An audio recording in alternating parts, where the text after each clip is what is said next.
వచ్చేసి front part లో chest భాగం ఎక్కువగా ఉన్న వాళ్ళకి, మీడియం లో ఉన్న వాళ్ళకి, అసలు లేదు తక్కువ ఉన్న వాళ్ళ సిస్టర్స్ కి మనం ఎక్కడ పెంచుకోవాలి, ఎలా పెంచుకోవాలి అనే దాని గురించి వీడియో ఉంటుంది.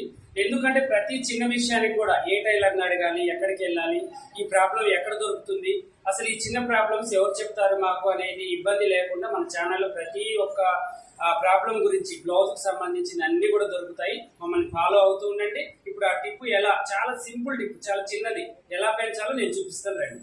బ్యాక్ పార్ట్ లాగానే మనం పొడవు కొలుచుకున్నాము, ప్లస్ ఇవన్నీ గీసేసుకుని ఫ్రంట్ పార్ట్ నేనేం చేశానంటే ఈ బ్యాక్ పార్ట్ లో నుంచి తీసి నేను తయారు చేశాను అనమాట. ఇలా మీరు డ్రాయింగ్ వేసుకోండి. అంత లూజులు ఇవన్నీ నెక్కులు వేసుకున్న తర్వాత చెస్ట్ భాగం ఒకవేళ ఎక్కువగా ఉంది, ఇప్పుడు ఇది వచ్చేసి మనం ఇక్కడ డాట్ కోసం పెంచుతాము, దాంతోపాటు దీనికి కూడా కొంచెం డాట్ ఎక్కువగా వేసినా కూడా మనకు సరిపోతుంది.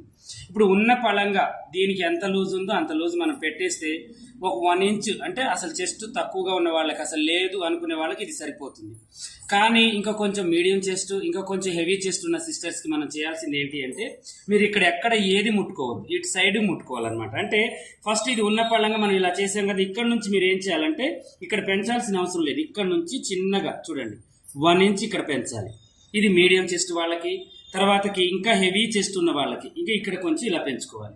ఇలా పెంచుకుంటే మీకు ఏంటంటే ఫ్రంట్ పార్ట్ అనేది చక్కగా వస్తుంది. దాని తర్వాత ఇటు ఎంత ఉందో అంట కొలుచుకోండి, తర్వాత ఖర్చుల దగ్గర నుంచి ఇది ఎంత ఉందో కొలుచుకొని టిక్ పెట్టుకున్న తర్వాత మిగిలిన డాటు వాళ్ళకి సరిపోతుంది అని అర్థమైందా? అలా డాట్ని బట్టి పర్ఫెక్ట్గా మనం వేసుకోవాలి. ఇలాగే మీకు ఏమన్నా టిప్స్ అర్థం కాకపోయినా టైలరింగ్లో దేంట్లో విషయంలో కూడా మీరు ఇబ్బంది పడుతున్నారు అంటే మా యొక్క వీడియో కింద కామెంట్ చేయండి. చక్కగా మీ కామెంట్ మీద నేను వీడియో తీసి పెడతాను. ఓకేనా?